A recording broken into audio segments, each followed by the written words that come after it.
Hola. How are you guys doing? Apparently, there was a chase right before we had this live stream scheduled. So we're going to just rewatch the chase. It's pretty short. I was going to go live, but I didn't want to waste the notification because he got caught already. But the way the universe works, right when I have something scheduled, all day long, nothing happens. Minute after minute, hour after hour, second after second. But the moment I have one stream scheduled for the entire day, all of a sudden there's a chase. Wow. What are the chances? Right? Amazing. Desmond Shaw and iCkEdMeL with what's going on. Desmond. Let me make myself smaller here. Oh, this is pretty crazy here, Juan. So this is a stolen vehicle here, a stolen Kia. Get the volume up. So we are in Santa Clarita right now on the 14. Now, just about 2 minutes before we got to this, the driver of this car was going the wrong way on the freeway on the 14, and that forced CHP to disengage as the vehicle gets ready to go underneath us right now. Here, we're getting off of the freeway at Sierra Highway, so we're kind of in the Canyon Country area off the northbound 14. But so they had to disengage, but then the LA County Sheriff's deputies actually found the vehicle, and I don't like using iCkEdMeL because they claim videos and stuff. It was a wild chase. The suspect's kind of been hanging out in this area, though. Right now, he was driving the wrong way at one point. Almost hit this guy. So wow, crazy. And almost a rear ender there, too, taking place as that car makes that U-turn. We have our Mike Rogers also on the desk. He's monitoring the situation. Mike, look at this. Whoa. This is where it happened. Out on foot. That boy running. There we go. Left the car. They're going to get him. Oh, they're trying to get him. Oh, really close. Left the car and drive there. This suspect is booking it, but look, they got a motorcycle officer. They got a bunch of officers right now. There were 3 that were in the car. I think they got at least 1 or 2 of them in custody. Now underneath a mobile station there, you see the helicopter from LA County Sheriff's Deputy. This person, looks like they're wearing a mask. Looks like they might be wearing a ski mask and still going here now on the embankment of the freeway. Boy, officers were so close to tackling this guy. I think they even maybe had his leg in their hands at one point, but evaded capture. Let's see how much longer they can keep this up. He has some long legs there, and he did cover so much territory in very short amount. What do you mean long legs? Of time, going very quickly. What kind of store is this here, Desmond? Whoa! Well, we're in a mini mall. There's like a boba store right there. We're very close to a Costco. A lot of businesses. This guy's what's that? Trying to get into somebody else's car. Wow! There you go. Tried to get to someone else's car, but they got him. I think they might have even just tased him right there. It looked like they certainly had it ready to deploy. Yeah. So this was the driver there. This is definitely the one that they wanted to get. And boy, getting in the back of someone else's car. Not sure it was just a random person or. We don't. That's it. It was that. He's arrested. Who's that? Mama's love. Is this shit working? Mama's love. Incredible that they have him now in custody, but everything unfolded so quickly in such a short amount of time. You can see there the sheriff's deputy checking in on that person that was driving the vehicle that suspect. Oh, this is a random person. Okay. I thought maybe Mama was waiting for him. Try to bail him out. Shaken that woman must have been, and if anyone was in the back seat there, it looks like possibly they did have some kids, maybe some kids. It looked kids like or a pet. Well, if it's kids, it don't matter. If it's a dog, though, that's a whole different situation. Back there. So there were people back there, very shaken, but police were able to get there right on time. It just shows you the importance, right, of even if you're parked waiting for somebody outside a store, a CVS, make sure you lock your doors, because he didn't even go for the driver's door. He went into the back seat. Probably was going to order this woman to drive off, and who knew that she may have been picking up someone from school. And really quick one, we're getting information there were actually 4 suspects in that car. 4 suspects, wow. 2 of them are currently in custody. I think we lost your mic here for a second. And how much? And the helpfulness of those motorcycle units. So that was it. That was the chase that we missed. Now, Sebastian Rogers, which is what the stream was really about, still missing. I want to see if they posted the new video yet. I don't think they have, but we have other stuff we can talk about in the meantime. It's supposed to be at 6. Sebastian Rogers is the 15-year-old that went missing. We've covered him a couple of times. We have watched a few of the interviews. And this news reporter they're supposed to be dropping an interview tonight with the reporter interviewing the father, biological dad. He went missing on February 26th, 15-year-old. They're saying he's a high-functioning autistic child. Very smart, not mischievous. And they said that he left at night or some point with a flashlight. The other weird thing they said was that all of his shoes were there in the house, so I guess he went out barefoot. And they had started searching landfills in Kentucky, but nothing came up. There was an Amber Alert. They were sleeping, and when they woke up, he was gone. Son's bed was empty. She called her husband, who was at work, stepfather or, boyfriend, whatever. I'm not boyfriend, but you know what I mean. And he's just been missing all this time. It's been weeks now, right? Or how many days? Oops, sorry. I meant to... Wrong thing. That's what I meant to have up. I've been checking Chloe's tweets every day because she's been every day posting a little update, and I thought I'd had it up. Let me just grab it real quick. Cleo, call me now. Chloe, it was Chloe. Sorry, Chloe. It's a Cleo. So Cleo, let me give it a retweet. Day 15. Last night there was a vigil for Sebastian. Many of the community wore green. I think that's his favorite color. And Nick Beres spoke with Sebastian Rogers' father, Seth, for his first on-camera interview. I thought he did an interview with the biological dad. I don't know if that's the first, actually. For his first on-camera interview. Maybe he just didn't talk on camera before. Maybe it was like a phone interview. Maybe that's what it is. With the information that I've gotten from the Summer County and TBI and the fact that the dogs are at 100%, they're not picking up his scent, he said. One dog tracked him to a construction area over there and it just disappeared. It's confusing. There's many missing pieces to the puzzle and I'm having difficulty solving this. The full interview tonight at 6 Central. So it should be, maybe it's on the website. Let's check out the website. Let's see if they put the full interview here. And thank you guys for coming today. I dropped a members video, a public members video, just for the people that are interested or want to know what they get with the membership earlier today on the YouTube page. That's out on Thursday. We're doing Elijah Vu's mom and boyfriend's hearings. That's on Thursday. Let's see what's on here.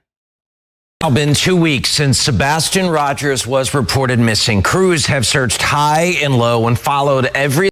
This is not the full video, but... lead, but still no signs of the Hendersonville teen. So last night, the community came together for a prayer vigil. Dozens of people showed up wearing green, Sebastian's favorite color. Sebastian's biological father, Seth Rogers, attended that candlelight vigil and for the first time spoke at length about his son's disappearance. Nick is live from our 5 Alert Center this morning. And Nick, this is his first television interview, and it's with you. That's right. You know, he's issued a few brief statements by phone, but the rest of the time he says he's been spent focusing on the search for his son, but now finally speaking out publicly on TV. 2 weeks after the teen disappeared, the father says he's not giving up hope. I'm hoping he's still alive. You know, that's my main hope right now. That is his focus. Seth Rogers wants to believe his son is still alive somewhere. He says he is in contact with law enforcement every single day. And like them, he says he is completely at a loss to explain exactly what happened to his son. It's a mystery. The working story, of course, is that Sebastian, who has autism, walked away from his Hendersonville home in the middle of the night, barefoot and alone. But Rogers says no. He says it makes absolutely no sense that search crews and bloodhounds have found no trace of the boy. And he says Sebastian was not the type of child who would just wander away like this on his own. In order for him to actually do something that's out of the normal, something would have had to happen that he just felt that he couldn't deal with anymore.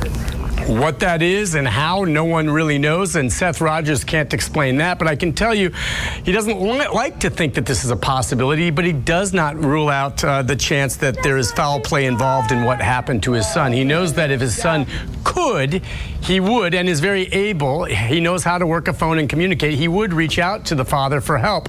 I can tell you, Seth went on to share a number of other new details, not only about the investigation, but personal details about his son, which may help in finding him. I'll have much more on this later this morning and tonight on News Channel 5 at 5 and 6. Okay. I want to see the full interview, but I guess it's not out yet. So in the meantime, let me just check their webpage. Not yet. In the meantime, let's watch the next page. He did a Q&A. I actually want to check if he has a more up-to-date video before we do this. Check real quick. Just now. Oh, he posted it just now. It literally says just now. He posted it. I expedited the process and posted it here now so you can watch the story before Facebook Live, 7 p.m. Oh, he's doing his Facebook Live. Okay. But this is not the full interview.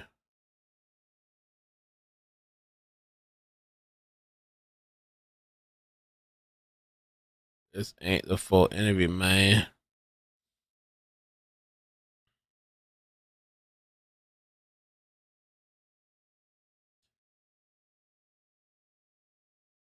I will show additional details on the Facebook Live. Also, you'll see the story. Okay.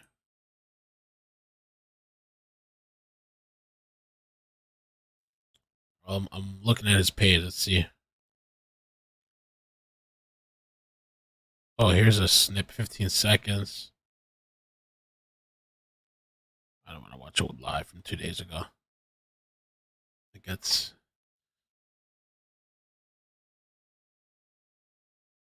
5 seconds. Let me just give it a second here. Yeah, no.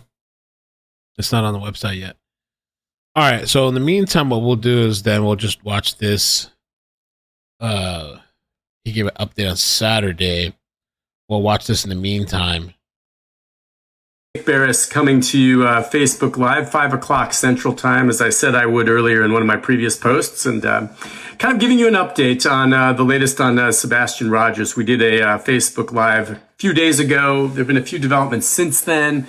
Some of you asked if maybe I could run another one. I have some time this weekend and have been talking to some folks just to give you the basic update on it. For those of you who don't know that have maybe been following this case, Sebastian Rogers, a 15-year-old boy who happens to have autism, disappeared now about 13 days ago. It was either Sunday night or early Monday morning, nearly 2 weeks ago, when he disappeared.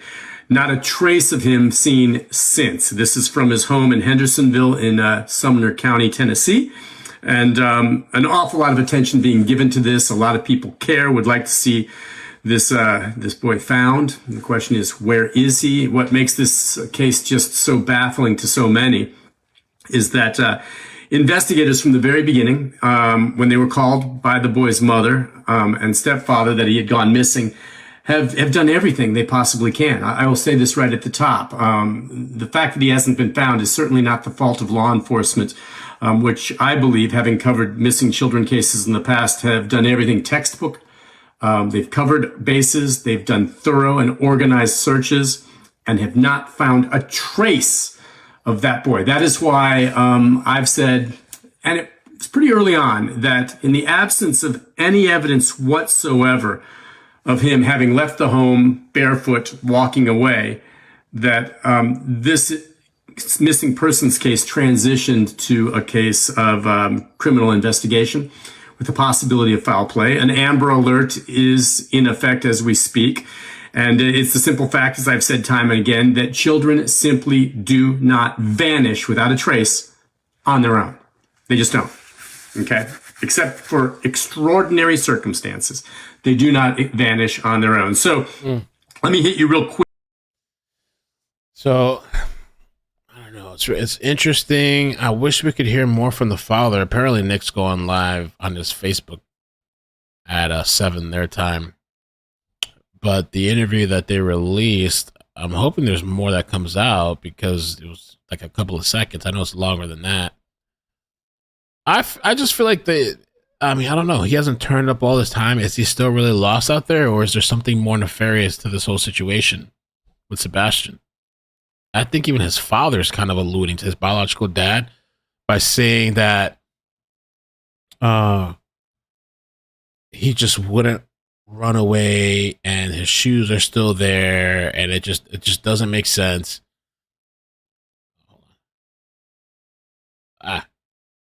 It was, I believe, on Thursday morning. Crews made their way to a landfill up in Kentucky to search through, trying to find garbage that was taken from this subdivision in Hendersonville, Tennessee. The garbage was collected there, and I found out the garbage is collected every Monday, between 5 and 6 o'clock in the morning from this neighborhood. And it was taken up to this landfill up in Kentucky. Authorities, I think, recognized very early on as they went to check, as they would as part of the investigation, garbage canisters and the like, that the garbage was gone that Monday when he was reported missing, and realized, something could have been discarded in a dumpster somewhere in the neighborhood. They weren't just looking for garbage from the home where he disappeared from, but that's what they did. And they spent the full day up there in Kentucky. I've talked to investigators who were there, actually, and we have video from Sky 5. A large tarp was put up. The dogs, as we reported, seemed to hit on some things that were worth looking into. They seemed to be able to identify the general area. They do this grid searches at landfills based on where they know each week certain trash is deposited at that landfill. So they had an idea of where to look. But whatever it was the dogs hit on turned out to be nothing. And again, this is a landfill. There's a lot of things that a dog might hit on. And they searched, dug, and pretty much definitively said that they did not find anything of value to the investigation. But of value was, check. We've been there. We checked it. We can cross that off the list. It is part of the ongoing investigation. So again, nice job. And it was good that they went up there and did that. But they did not find anything up there at that landfill. All right, a couple other things just want to touch on. There have been continued reported sightings of Sebastian. In fact, the sheriff responded to one late this past week, an alleged sighting of Sebastian somewhere in East Tennessee. The detectives tracked that down, turned out not to be him. And to date, despite the tips that keep coming in, and we hope, if you think you see him, call it in. They're running down all these leads, but to this point, absolutely no confirmed sightings of Sebastian Rogers. Now, when we get to the investigation part of this, we know the search has been dialed back. I think the search now is, more or less limited to maybe retracing some steps in the neighborhood and tracking down these tips. Mayu has a good question too. Says, I wonder if the authorities have checked his history on devices at the house. Yeah, I wonder if they checked Sebastian's, probably, maybe, I don't know, or even the parents. Just, I don't know. With Nick, the reporter, maybe that was all the news station is going to post. It's just that, I guess, a 2-minute clip. The news does that sometimes, but maybe they'll do something more later. I would have thought there'd be more to drop, not just a 2-minute little clip or whatever, But maybe it's part of their programming or something, the way they work. Important. So then you turn your attention to what I believe, they call it an investigation. I call it a criminal investigation. The belief that someone somehow was involved in his disappearance. If you go on social media, there is an awful lot of theories and rumors being bandied about, okay? Some of them plausible, some of them not so plausible. All theories, rumors. I know a lot of them are looking as normally you would say, okay, who's the one closest to this individual? He or she may be a suspect. So a lot of people, I think, taking what I believe are unfair shots at the stepfather and mother, okay? Clearly, whenever someone disappears without explanation, those closest to them become persons of interest. And that's fair. Are the stepfather and stepmother persons of interest, or rather mother and stepfather? Absolutely. Law enforcement knows that. And have they vetted and checked everything that they've been told by the parents? My understanding is yes, they have. They have sought to confirm that. They have looked into it. They've checked a lot of the questions about was, the stepfather here? Was he in Memphis? My understanding is he was in Memphis for quite some time. He was not here. They've checked out what the mother has told them about how, Sebastian went to bed that night. Everything appears to check out on that front. They have vetted these individuals closely. They have interviewed them, I know, more than once, separately, comparing notes, looking for inconsistencies. And so what I can tell you is that the stepfather has claimed publicly that he and his wife have been cleared by any wrongdoing of authorities. Now, I don't know what, he's been told privately. That may very well be the case. But I want to hear that from the TBI or the sheriff's office publicly before I'll say, oh, okay, that's the case. I find that hard to believe that anyone has completely been cleared. That being said, okay, what I know of, and this is from talking to two separate sources that are actually involved in this investigation, okay? I have some other sources that are familiar and have been kind of on the periphery, but involved with this. And I've been told that one, the parents continue to be fully cooperative. And two, at this time, there is no evidence pointing to their involvement in Sebastian's disappearance. You'll notice I said to this point. Could things change? Perhaps. But it's not fair to call them out. Yeah, you can say, have you checked this yet? Trust me, the things that you'll bring up here that I'll look, that you're saying, have they looked at this? Have they looked at this? Yes, authorities have. Okay? And so at this time, there's no evidence pointing to their involvement in the teen's disappearance. Though, okay, could things change with regard to anyone in that neighborhood? Absolutely. Absolutely. Until they come publicly saying that they've cleared such and such or such and such, I think all that's still on the table. But as we stand now, there's no evidence linking it, that everything the parents have said has more or less checked out. So I just want to make sure that we're fair in this regard and consider the fact that you may have a mother and a stepfather right now that are very upset over the loss of a child and, blaming them for something when there's no clear evidence at this point is not fair. It just adds to the I think, stress of what they are going through. So we have to keep that in mind moving forward. But I get the sense, talking to those working this case, that there is a frustration among the investigators and just almost a disbelief that there has not been some type of break along the way. No. Yeah, I mean, it really is not sounding good at all. They even had the state guard. I mean, they had all kinds of resources out there.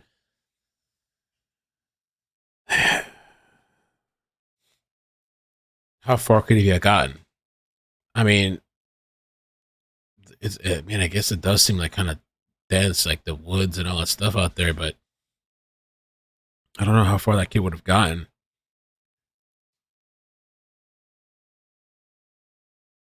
No sightings, no video from Ring cameras or other security videos that many of these homes have. My understanding is they're still going through that.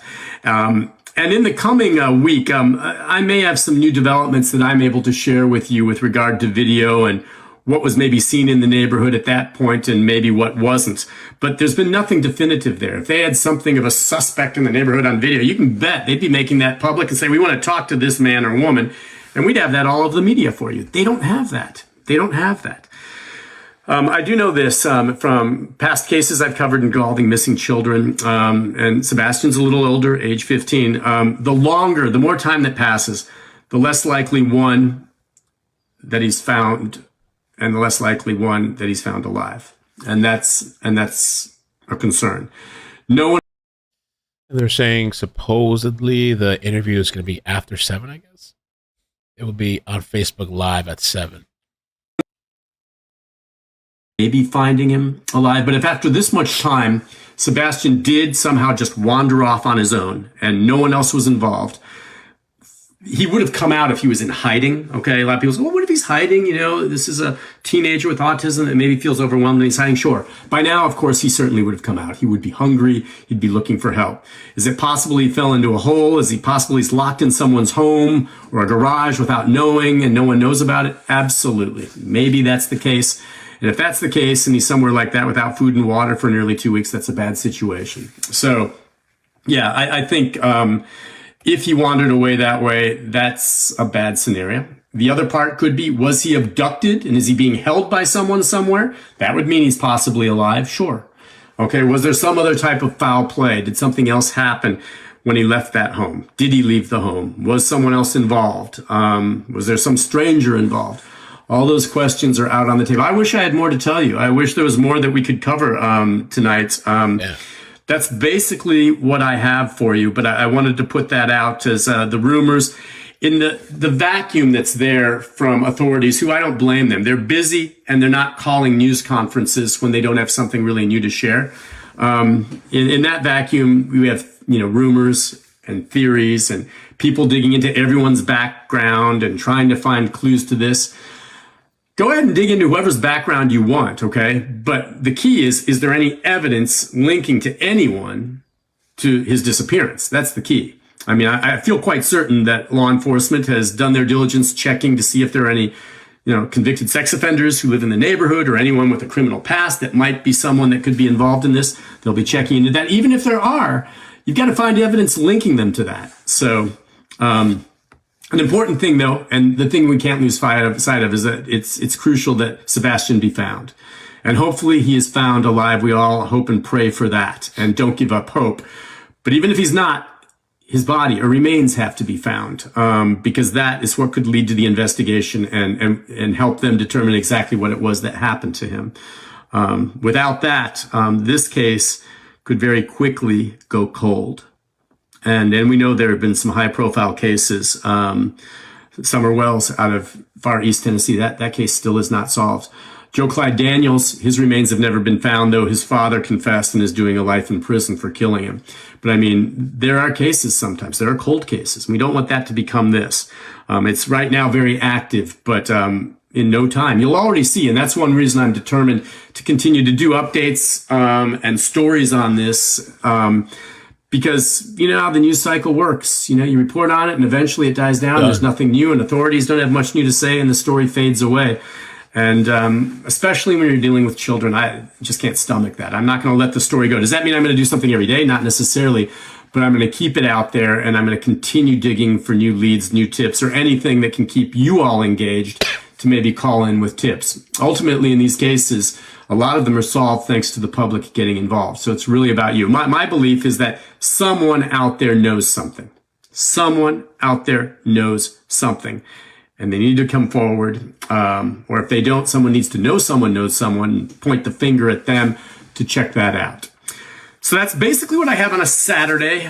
Just thought I'd kind of update you. So many of you have asked about this. I'll tell you, the last Facebook Live post I did, at one point we had up to 3,000 followers, and when it was all said and done, over 100,000 viewers on this page. That is more viewers than we have in any of the local TV stations' evening newscasts or almost any other social media out there. That's 100,000 people saw the last Facebook Live, which I'm not saying that like, wow, look at this. I'm saying that's more people seeing this, seeing the details, or rather hearing the details about Sebastian. And then if they scroll on my page, they'll see photographs of him and keep their eye out and know to call and share the story. So the more people that know about it, the better chance we have of this case getting a break that police are just hoping and working hard and praying happens. But I mean, that's a lot of people that have followed this, and it's all about you, and I thank you for that. So let me quickly see if there's any questions or comments from any of you that I can try to answer. I think a lot of you are probably like me. We wish there was more. You know more details than I do on a lot of this. Many of you have checked. By the way, I was going to say too, if you look at my Facebook page, you'll see that there are now missing signs posted up throughout the neighborhood where he disappeared. Sebastian Wayne Drake Rogers. The numbers are up there missing. I think probably have been posted by family and friends, but you have signs there on the ground. It probably won't be long before we see billboards. Everywhere you drive, you see the active Amber Alert sign as well. So the word is getting out. That's the key. But it's been out pretty much full bore for the last nearly 2 weeks, and it still hasn't led to any leads, which is just bizarre, especially for a 15-year-old child to disappear like this. So we'll see. What else do we have? A lot of people just following this, waiting for the updates, and I sincerely wish I had more to tell you. All right. So not much in the story. What we can do is try to just fill in the time until I don't know if he's gonna drop this thing or not. Let's see. I'm trying to check his Facebook page. I'm confused. Is this the full interview? Is the full interview going to be aired?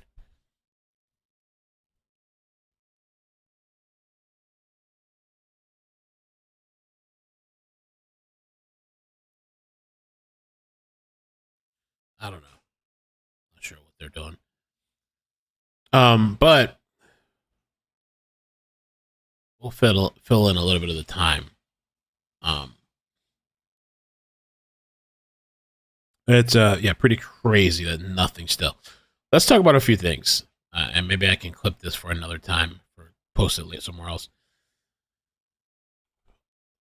Two separate stories. Florida. Great.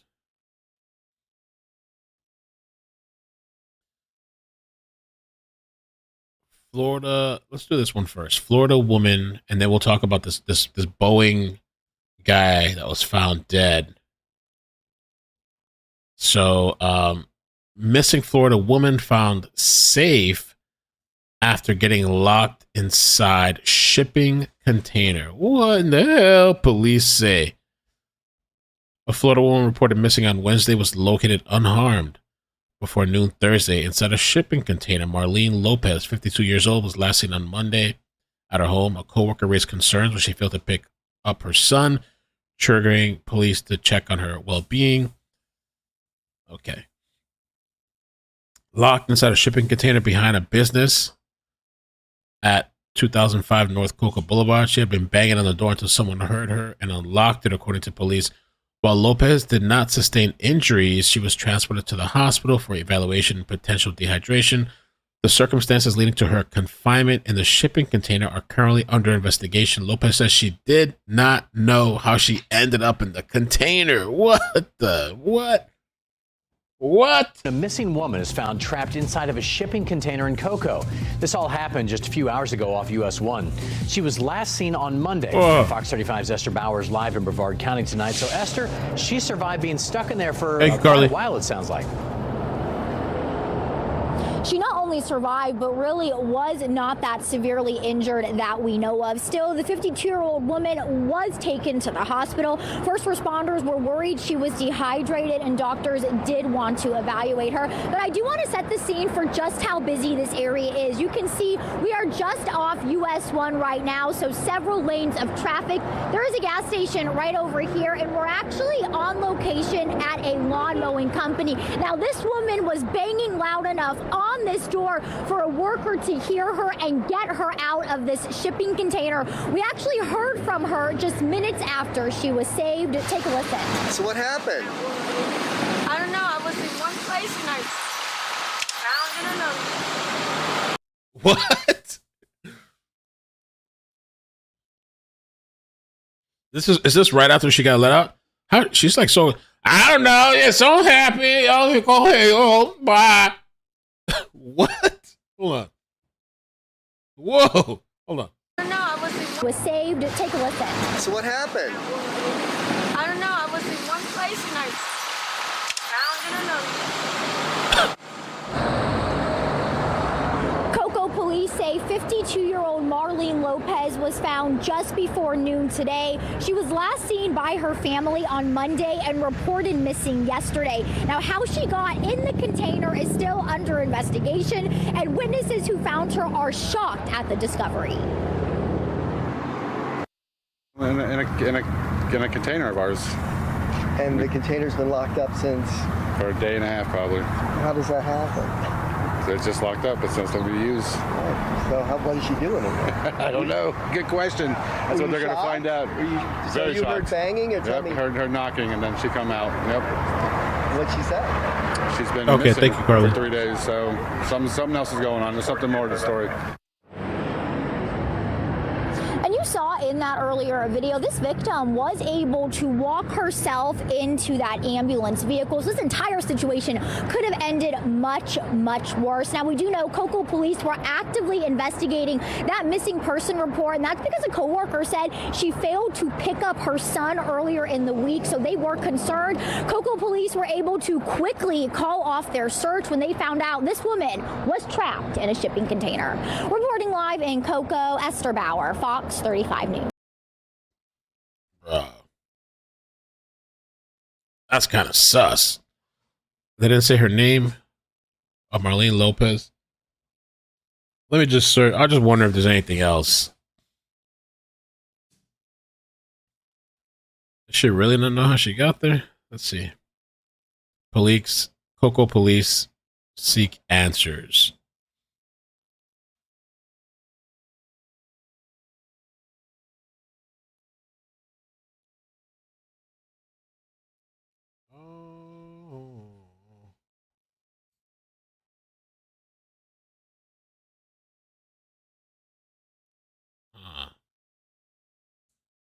I don't know, man. Something ain't right with that one.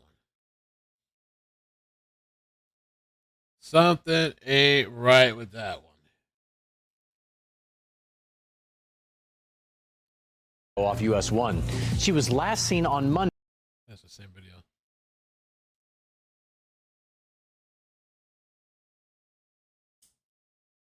Tyler, who owns the shipping container, told local TV station that he saw Miss Lopez walking around the area Monday. Mr. Sonnenberg said that he locked the container, which is used to store lawnmowers, on Tuesday afternoon.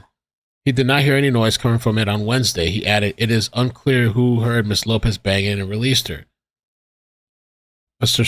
Sonnenberg said that he thought Miss Lopez became trapped in the container after she walked into the unit on her own and passed out. He told WKMG that he was not at fault for Miss Lopez getting stuck inside the container. So he's claiming she walked in that shit, supposedly. He thought she became trapped in the container after she walked into the unit on her own and passed out. Yeah, that something kind of funky about that. Mustard Mama!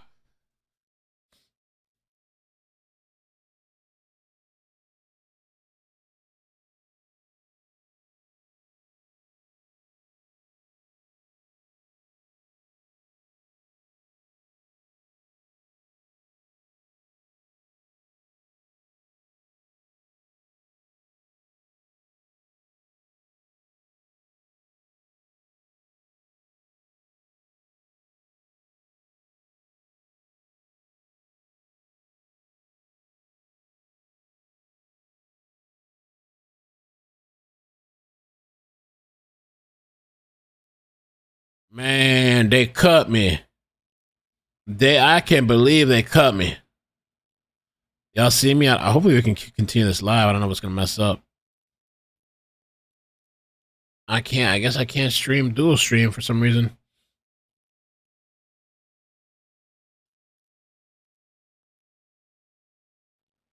Y'all see me? Hopefully we can continue this. Them motherfuckers cut me. We lost 800 people. Oh, no, not really. Like 500, 600, 700, maybe something like that. 600 people. Oh, man. Mustard Mama, thank you so much for the membership. So did you guys hear anything I said after that? I guess not. For the members, Kelly, thank you so much for the 9 months. Gracias, Kelly S. I guess it cut out. Look at that. We lost like fucking 800, 900 people. Screw this guy. I'm out of here. I got time for this. Okay. What I was saying was, for the members, I dropped a video today, okay, explaining the benefits for those that are interested or curious. That's not even showing here. There it is. I dropped the video today for the members' benefits, which you get. Also on Friday, there is Ask My Girlfriend About Me members live, 7 p.m. All right, it's gonna get people get riled up about that. That's Friday, 7 p.m. And we have a members live playlist as well. Okay, members only videos. So make sure you check that out, all right? They're gone. They left me. Moved on to the next YouTuber. Just like that. Borders Girl, thank you for the 11 months. Says renewed as level 2 today. Thank you so much. Thank you. Amethyst Kingdom.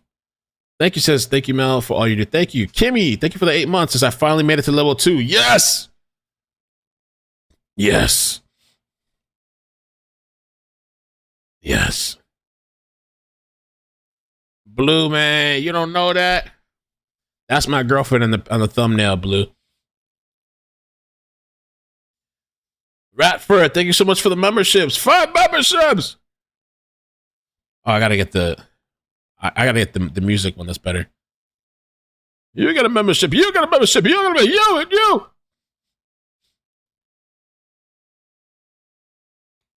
Thank you so much.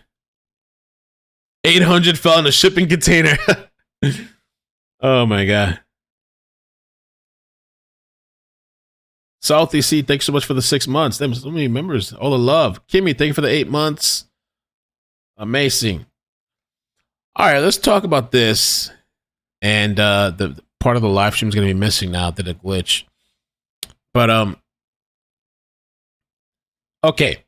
So Boeing whistleblower John Barnett is found dead in his truck outside a South Carolina hotel just days after testifying in lawsuit against the aviation giant. And you know what? Oh, it doesn't take. I can't take a screenshot. I was supposed to take a screenshot when that issue happens and send it to Stream Labs, but it's already gone. Damn.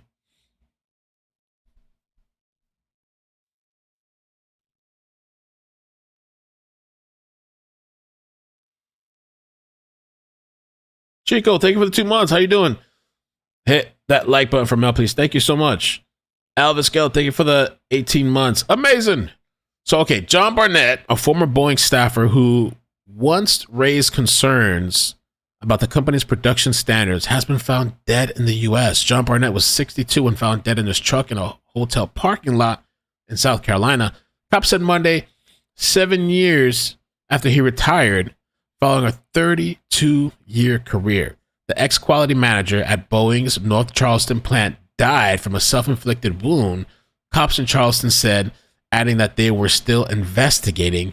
Barnett's death came during a break in depositions in a whistleblower retaliation suit where he alleged under pressure workers were deliberately fitting substandard parts to aircraft on the assembly line.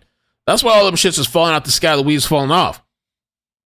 He said in some cases, second-rate parts were literally removed from scrap bins before being fitted to planes that were built to prevent delays. A 2017 review of the FAA upheld some of his concerns, requiring Boeing to take action. He had just given a deposition to Boeing's lawyers for the case this past week, his attorney Brian Knowles said. That's sus. What do you think, man?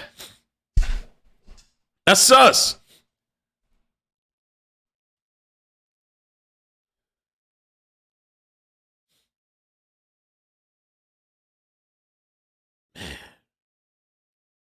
In an email, he called his client's death tragic. Today is a tragic day, Knowles wrote, revealing that Barnett was supposed to do three of his depositions here in Charleston on his Air 21 case on Saturday, referring to the federal law that provides whistleblowers protection in the aviation industry. John had been back and forth for quite some time getting prepared. He continued providing a timeline of what transpired in the days before Barnett's death. The defense examined him for their allowed 7 hours under the rules on Thursday. I cross-examined him all day yesterday, Friday, and did not finish. We agreed to continue this morning at 10 a.m. Co-counsel Rob kept calling this morning, and his phone would go to voicemail. We then asked the hotel to check on him. The South Carolina jurist went on. They found him in the truck dead from an alleged self-inflicted gunshot wound. We drove to the hotel and spoke with the police and the coroner. The Charleston County coroner, meanwhile, confirmed Monday the longtime Boeing staffer died Friday while in town for interviews linked to the case. Boeing also responded to the former worker's death in their own statement as news spread on Monday, saying it was saddened by Mr. Barnett's passing. They're not saddened. The statement did not address any aspects of the case, but Brass ultimately added, "Our thoughts are with his family and friends."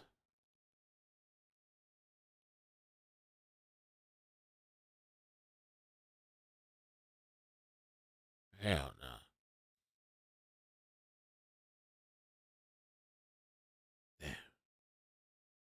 As of writing, 5 remain hospitalized after the plane dipped violently due to unspecified issue at LATAM airline.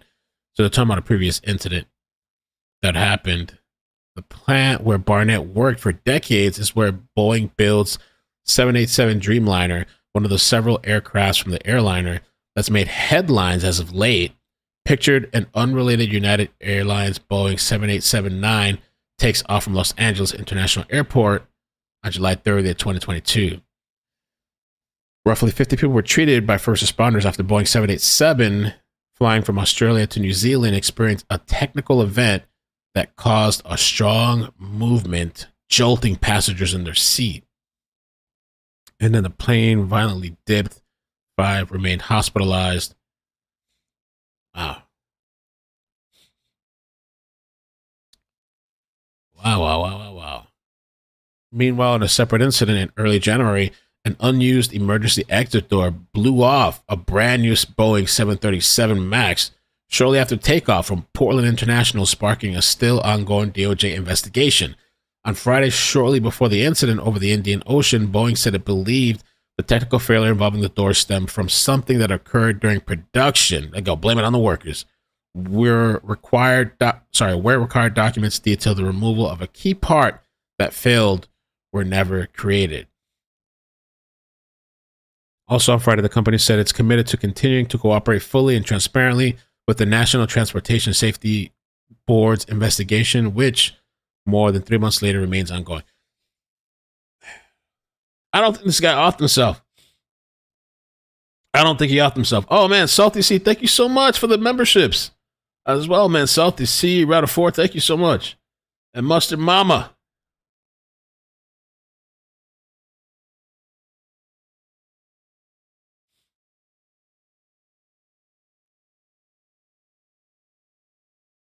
Let me show you something else too. Let me see, where's this at? Did I send it to myself? Come on. Let's see if I can find it. I think there was a clip of the guy talking.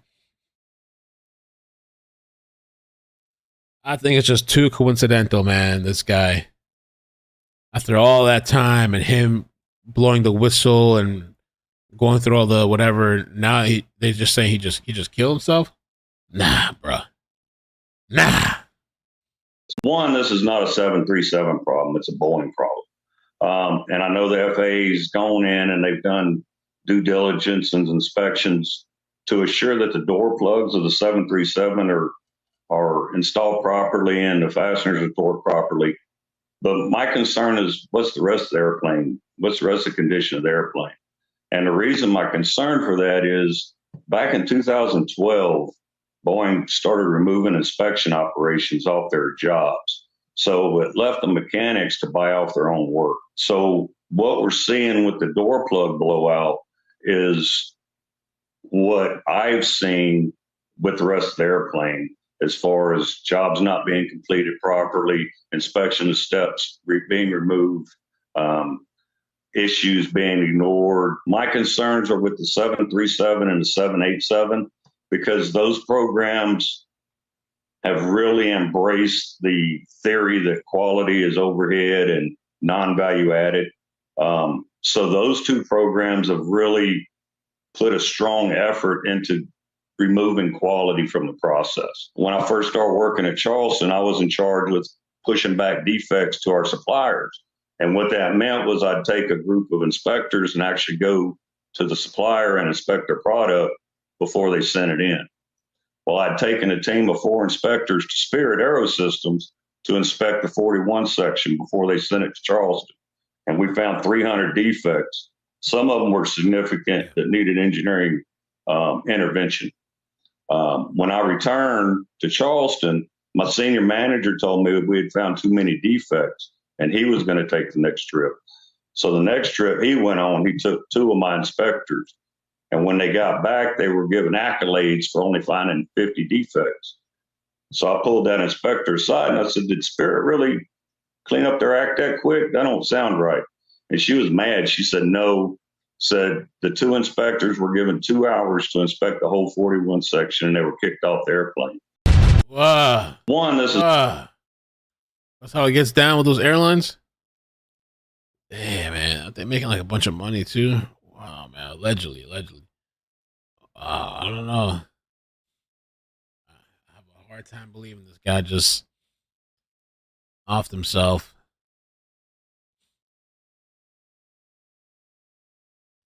I don't know why I didn't request that back then. That's so weird. Perfect. That is weird. Very, very weird. I don't know. Let me see something else real quick, too. Just another tidbit.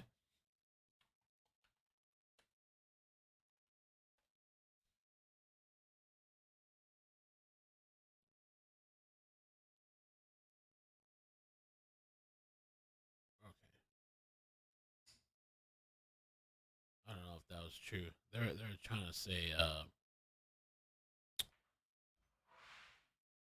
okay, Candace Owens said it.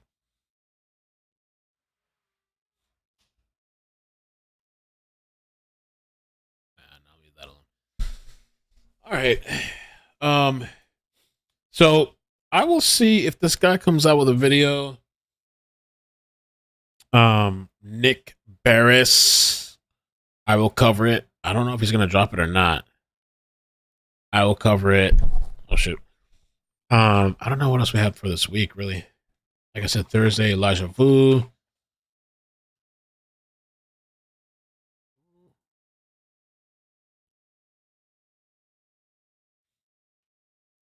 Also, for the members live that day, if you want to send questions ahead of time, you can email me at team@ickemel.com.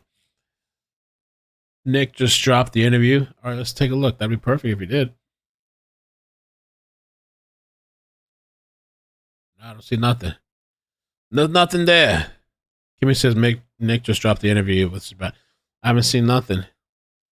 I clicked on the news page and it's that 2-minute clip. Oh, let me try again. 2-minute clip. Let's see.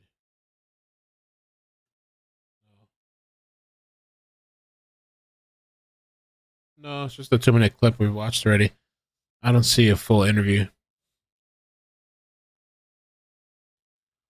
Boeing. Take a look at the case that happened yesterday here in Hawaii. Chiropractor for 8 years. Family of 4 stabbed his wife and 2 children, then himself. What?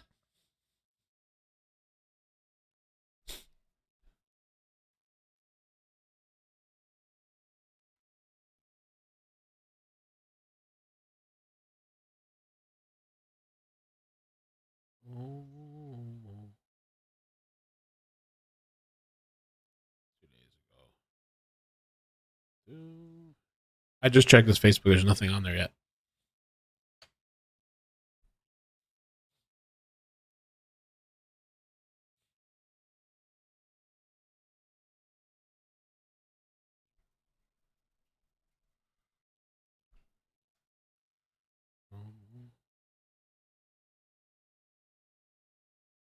Am I gone? You guys see me? You guys should be able to see me.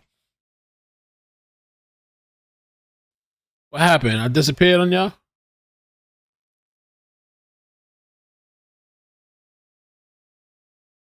What happened? Why y'all tripping? me see. Let me look at myself. I see myself right here. Am I gone? You guys see me? I see myself.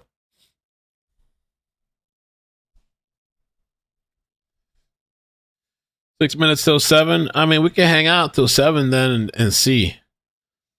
But I don't know if he's gonna drop it or he's gonna drag it. For you know.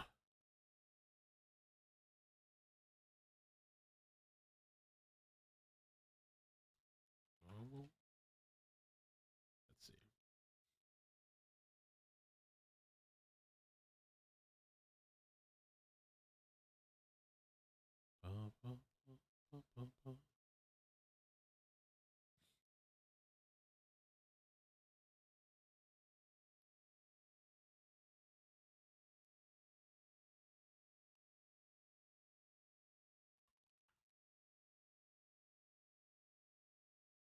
Let's see something. Oh.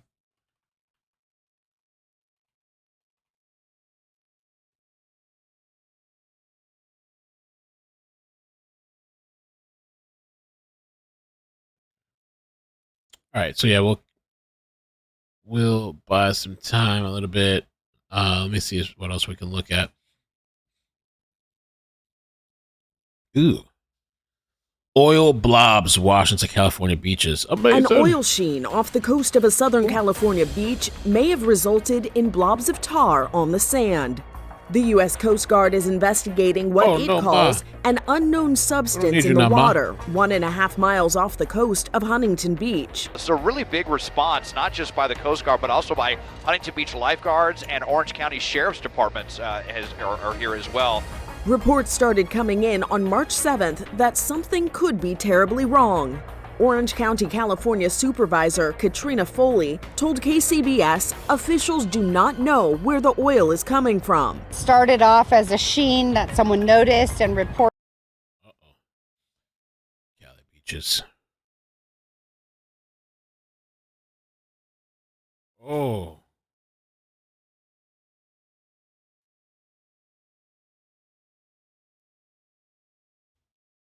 It was the first surgery of its kind in New Delhi, and doctors say it was a success.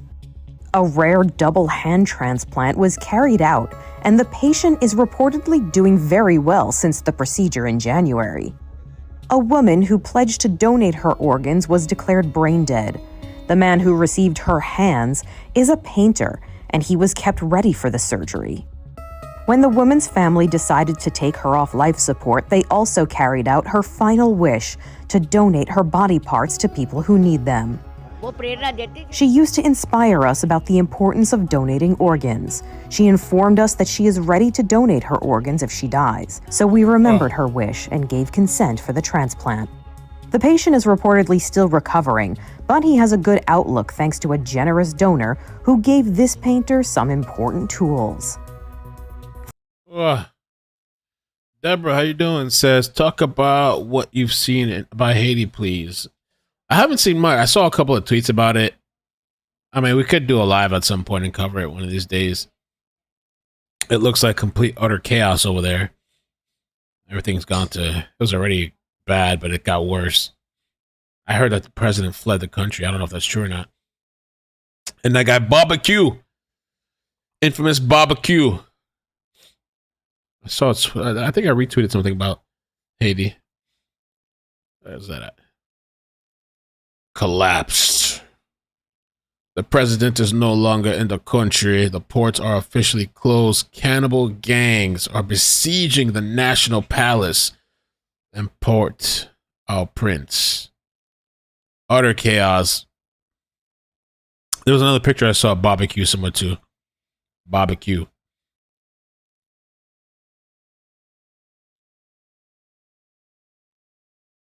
All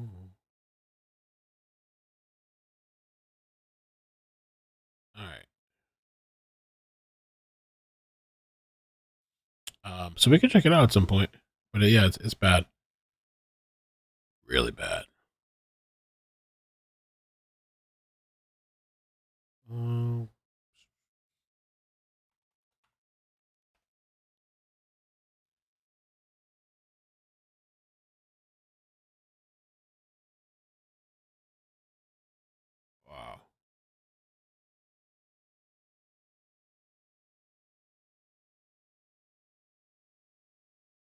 Okay, so now it's 8 o'clock our time, 7 p.m. Central Time. Let's see if Nick is on. Nick?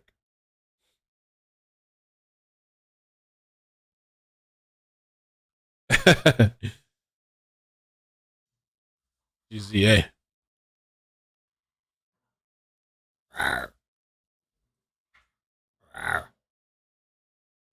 Hundreds of children abducted from Nigerian school. This woman wails, "Please come and help us. Don't leave us. We have not eaten. Please help us. Where is the president? Where is the governor?" She cries over the plight of at least 287 students who went to school in Nigeria on Thursday and were abducted. Authorities say gunmen surrounded a state-run school just as the children were about to start their studies for the day. Nigeria's President Bola Tinubu has sent in the nation's military to search for and hopefully rescue the children. He said nothing else is acceptable than to return the students to their families.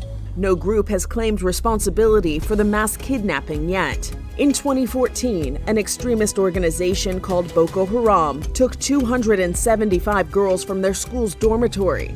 10 years later, at least 100 of those children are still missing. Wow. For Inside Edition Digital, I'm TC Newman. Let's check out what Nick's saying. A chance to see this newscast. Usually up to 2 minutes is as long as you have. My interview with him was considerably longer than that, so I thought I'd talk a little bit about what I took away from his interview. It was very interesting hearing from him. To date, we have heard from the mother and stepfather. They've done interviews, not with me, but they've done interviews. So we've heard from them, and then now for the first time, more details. And I think of all the interviews, Seth Rogers provided some of the most context and in-depth look at his son and what he really thinks happened in this case. I actually attended a candlelight vigil last night that was organized by people in the community for Seth at Beach High School in Hendersonville, Tennessee. And that's where I ended up talking to Seth Rogers for quite some time. And he was the only parent there. I do not believe, I think there was someone there speaking on behalf of the mother and stepfather. So I did not see them there, but I did interview Seth Rogers. Some of you have asked about why I've not interviewed the stepfather and the mother. I have a standing offer out to them, would be willing to. I had actually talked to the father, Chris Proudfoot, last week for a period. It seemed to me we had worked out an interview, and the next day we were going to do something, and then more or less just stopped hearing from him. Didn't return my calls, didn't the texts. No idea why, but I certainly respect that. I know they're very busy, and they can choose who they want to talk to. But I can tell you this, if I was in any situation with a missing child and wanted to get him or her back, I would do everything I could to have the story out on every news channel possible, talk to as many. The more media coverage, the better. So standing offer out to them still if they decided they'd like to talk. Not sure we'll hear anything new, but I'd be glad to talk with them as well. But tonight is kind of about covering the details that I learned from Seth Rogers, and then maybe going back through and answering some of your questions you may have. For those of you just joining us who don't know, today marks now more than 2 weeks since 15-year-old Sebastian Rogers disappeared from his Hendersonville home. That's in Sumner County, Tennessee. Vanished without a trace. The word was that he got up, he went to bed that night, maybe around 9 or so, okay? The thinking is that he walked out of that home sometime overnight between Sunday and Monday morning, barefoot and with a flashlight, and then vanished without a trace. At home at the time was his biological mother. His stepfather was out of town. And law enforcement, immediately when the parents reported him missing the next morning when they went to wake him up for school, responded quickly. And there has since been a massive search effort in the area, going to homes in the neighborhood, knocking, asking if they can go in, search the homes. They've had bloodhounds out there. They have searched from the air. They've had hundreds of people on foot. They've backtracked, and as we know now, they've kind of scaled back any of the search effort. They'll respond to tips that come in, try to track down alleged sightings, but it's shifted more to what they call an investigation. What I will tell you is shifted more now to a criminal investigation. As I've said all along, the simple fact is this: children do not vanish without a trace on their own. So this is a criminal investigation.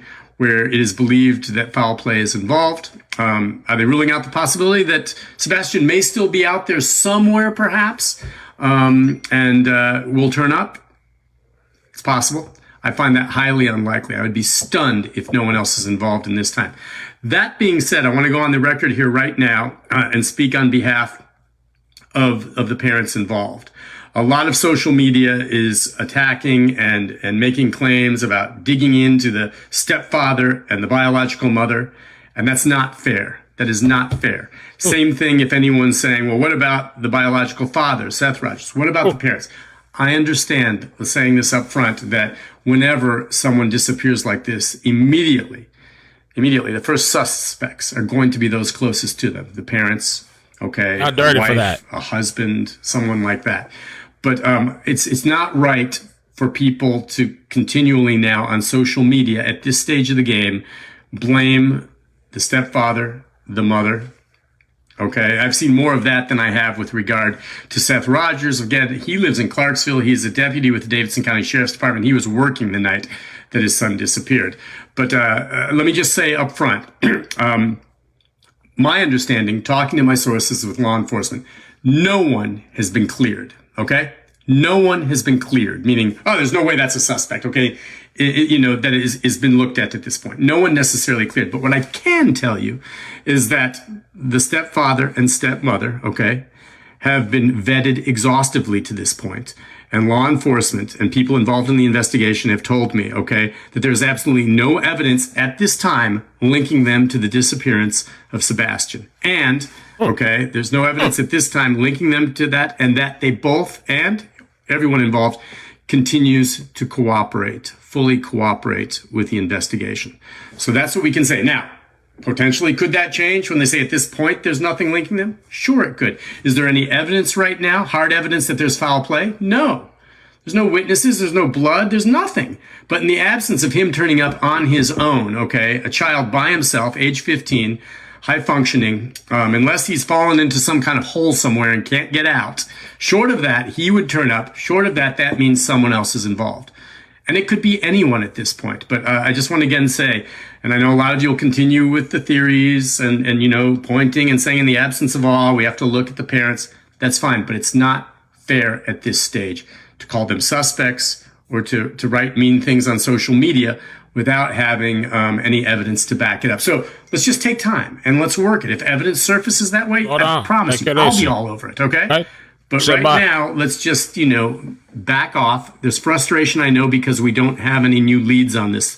But to make those claims, I just want to say, is not fair. All right, so moving on beyond that, let's talk a little bit about Seth Rogers, who, if anyone's been cleared, it's him. He wasn't there. He has shared custody of Sebastian. A lot of people wondered early on, well, where is he? And by the way, why didn't we hear from him right away? I found him to be a more soft-spoken man, quiet, maybe a little bit shy. And during the first week and a half, and I didn't interview with him maybe within the first week on the phone, but he was focused 100% on searching for his son. Devastated by this. This is why we didn't really hear from him officially on camera with a detailed, long interview until yesterday. And I totally understand where that's coming from, okay? It took his time, but we're going to be doing more, he and I, more stories as things develop. But let me just talk about this again. So he had shared custody. He told me that he has a good relationship with the stepfather and mother, that he sees Sebastian during breaks, holidays, summers, comes, spends back and forth, weekends, talks to him probably at least every other day. They're close. As far as I know, this is his only child. And so he was devastated by this. And, my first question from him was, it's been 2 weeks. What's going through your mind? And he's like, Nick, what's going through my mind is the same thing I think that's going through law enforcement's mind. It's as though this child disappeared into thin air, just vanished. And he's like, it's just hard for him to believe that dogs didn't pick up any scent. And he mentioned to me, and he knows some things maybe law enforcement has shared with him that he hasn't with me. You may have heard some of this, that initially some of the bloodhounds did pick up Sebastian's scent leading up to near maybe a construction site. There are some homes being nearby. And he goes, it got to a point and then all of a sudden stopped, as though he didn't take another step and just vanished from that point. Well, no one just vanishes. If indeed they were on target on that and searching, that meant at that point is where he got grabbed by someone else. Now, I asked the father about, whether he believes foul play. And I had to bring it up. He didn't. He doesn't want to acknowledge it. That's probably his greatest fear, that somehow this is foul play. Because if you'll see my story, if you go back and watch it on my Facebook page, he just says, I just hope he's still alive. I just hope he's still alive. And if there's foul play involved, that brings those chances down. But there's no question at this point, and he acknowledged to me that someone else has to be involved. Now, he doesn't know who. He's not pointing fingers, but he is a firm believer that his son, at age 15, who is high functioning, autistic, but has memorized the phone number, can call 911, knows how to respond, doesn't do silly things, is a smart kid. If he was on his own and would have reached out to him by now. He just believes someone had to take him from the scene. Why? Motive? How? No idea. They're perplexed. Investigators say the same thing. Now, I asked him a question. I did get some interesting insight into this. And I asked him about his son being autistic and the idea that evening, from what we understand, he left the house barefoot and with a flashlight. Why, how, whatever, wearing, basically all black, but leaving the house sometime overnight, barefoot and with a flashlight. And Seth says that is not what his son would do. Now, he says on the very rare occasions, very, very rare occasions, his son might run from the house to the mailbox to get the mail barefoot. But short of that, no. And I said, well, why? Is it because he's autistic and his feet are sensitive and he's sensitive to that? No, he goes, no. He goes, it has to do with an incident that happened when Sebastian was a child. And he described it to me. And I put this in my story.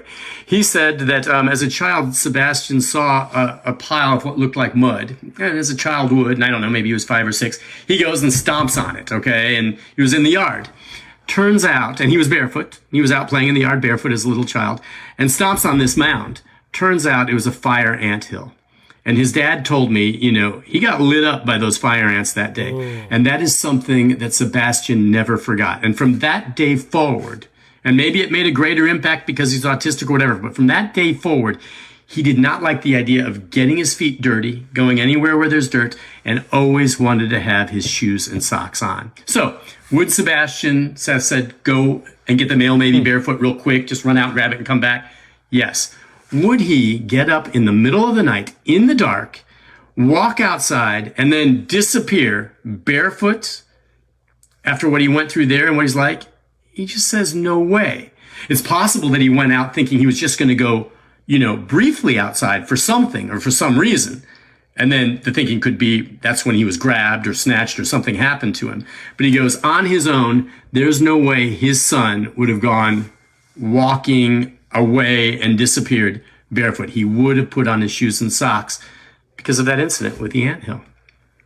And that he was very concerned about going outside and being properly bundled up. He told another story about how it'll often be in the spring or fall when it's still cool out, and Sebastian would be wearing a jacket outside, he said, and they'd come inside. And Sebastian wouldn't take it off. He wanted to keep the jacket on. He liked to have jackets on. He thought he'd be going back out, and he would talk about, hey, Sebastian, it's warm in here. Take your jacket off. Stay a while. And he goes, no. He likes to wear a jacket, and he likes to be bundled up and dressed properly for going outside. That's another story that Seth shared with me. Didn't include that in the story that aired tonight. And so he said, yeah, Sebastian is not in the middle of the night thinking he's going to go a distance and disappear and go somewhere, go out barefoot and not wearing anything other than just a thin top t-shirt and some thin pajama pants. It's just not in his DNA. It wasn't going to happen. So, he's looking at that and he's like, so what got him out of the house? Why did he go out the house? And what drew him there? And he did say for Sebastian to do anything as rash as that to get up in the middle of the night means something must have very much upset him, to the point where he felt he couldn't deal with it, or had to go out to check something out, something along those lines. But that's his take. And I'm sure he shared that with law enforcement.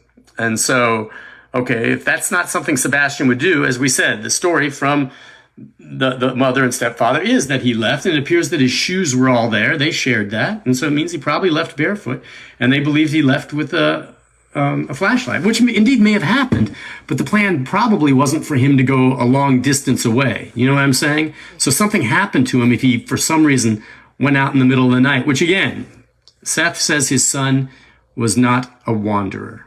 Now, you'll notice I did share some video, the first video we've seen of Sebastian that's been made public. And if there's more of it that we can get, I don't know. I haven't seen if the stepfather and mother have any video. I'd imagine they do.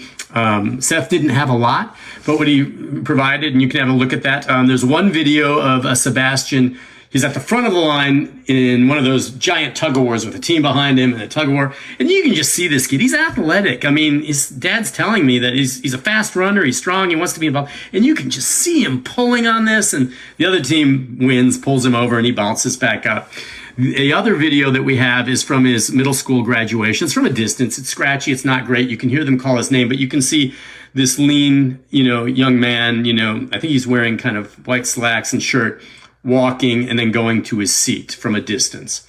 And his dad said that was one of his proudest moments. Sebastian graduated, made it onto high school. He talked about how he and his son, have had great hopes for what he might do. I mean, this was a boy that was succeeding despite whatever he was dealing with autism. A sharp, good kid who was well-liked, high-functioning, and graduated and walked and went through that. It was kind of neat to see that. It was heartbreaking watching that. We've seen a lot of the photos that have been made public. Seeing some of this video, I think I wanted to put that out there. Anything that can help anyone get a better look at him and then maybe report it. And by the way, there have been reports of alleged sightings that law enforcement continues to receive, and they do their best to check them all out. Everyone is very I think cognizant of what's going on. And listen, I think this just proves how people are very, very wrapped up in this. You might see the post just before this. I was at the candlelight vigil. I actually went to the vigil. Initially I was out that way and was not really planning on going and didn't know. And then I heard from Seth and said, well, I'll go and maybe we'll do an interview. So I was leaving a gym. I had my sweats on and a hoodie. And while I was there at the vigil, and I wanted to be there for the vigil just for Seth, not for a news story. So I wasn't dressed for it. It started getting chilly. And at one point I put my hoodie on and I was in the crowd and I was trying to keep low key. And some folks took photographs of that, a couple of them, and they posted it on Facebook thinking that this person with a hoodie and these glasses looked like Sebastian. Could that be him? And a lot of you are going to say, yeah, Sebastian is going to show up at his own prayer vigil, and Nick Beres looks like a 15-year-old, which, by the way, is flattering. But listen, I posted, no, it's not me. These are well-meaning folks. They see things, they bring it up, and I don't have a problem with that. I'd rather have people report things like that and have it be checked out. It shows people are watching. That's just my point, though, how things can take off. That picture's posted, and I see this picture of me kind of just with this crazy hoodie, and I'm like this. I look silly, but I guess I resembled Sebastian a bit, not me. But that's how people are watching. And so I appreciate that. And I think the people who made that post meant well, and that's fine. But that's what's like out there. People are so desperate to find any potential lead. Now, again, from law enforcement, I think we're going on now 5 or 6 days that there's been no official news update. They did, several of them early on from both the Tennessee Bureau of Investigation and the Sumner County Sheriff's while the search was initially going on. Since then, they've dialed back the search. And, the bottom line is it's a criminal investigation now, though I don't think they've used the word criminal when they say they're investigating, but that's exactly what's going on now. They're looking for that, and they're still hopeful that Zach will turn up. I mean, that Sebastian will turn up, but they're going out and tracking down all leads if there's sightings. But beyond that, they're going back now, interviewing everyone. They continue to scrutinize security video taken from homes in the neighborhood. On that front, stay tuned for later this week. I'm going to have an exclusive story coming your way that you won't want to miss. That might be a potential lead of some sort in this case. I can't go into that now because I'm still waiting to get more details on it. But I'm going to have another story later this week, which will probably lead to another Facebook Live near the end of the week. but stay tuned for that. But what they're doing now is still going through all that video. They're interviewing people time and again. I asked, Seth, how many times has he been interviewed? And he says, a few times, usually as a group, they've been asked. All of them have been very upfront. Like I said, everyone, cooperating.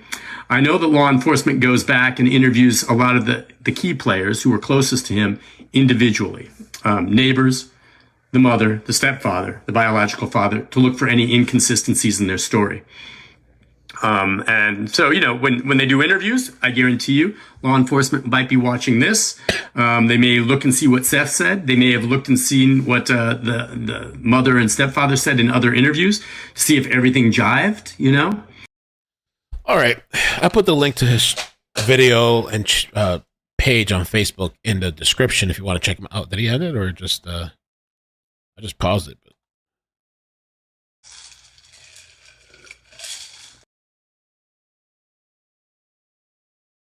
Oh, I think he might have cut it off by accident. It actually ended.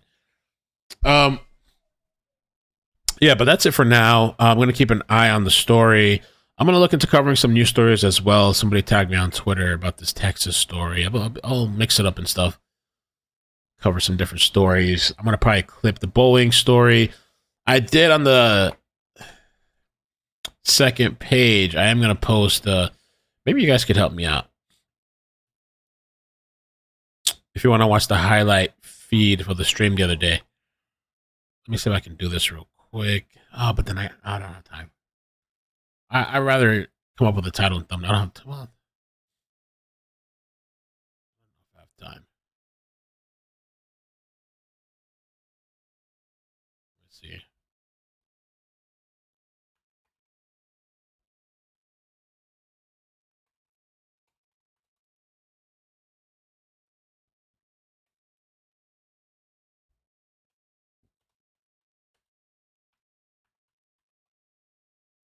Mr. Tire. I want to know about Mr. Tire.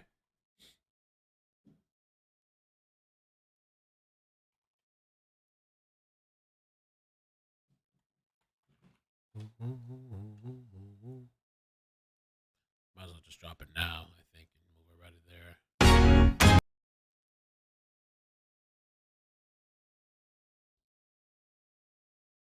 End screen, video.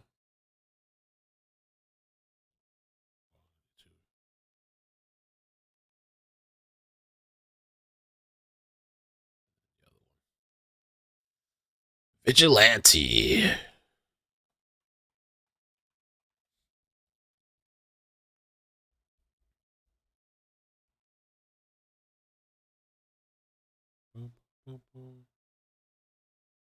Unfortunately, there was no chase today. And one more thing. Oh, there's a few videos to attach, actually. Just do that real quick, and I'll move you guys over.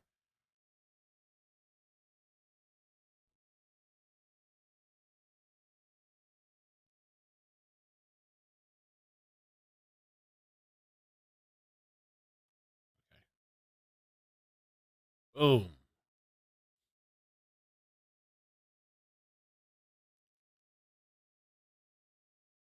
Instant premiere.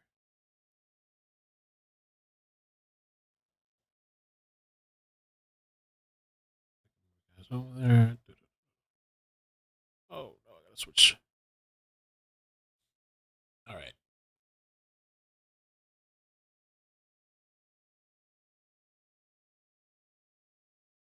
Redirect.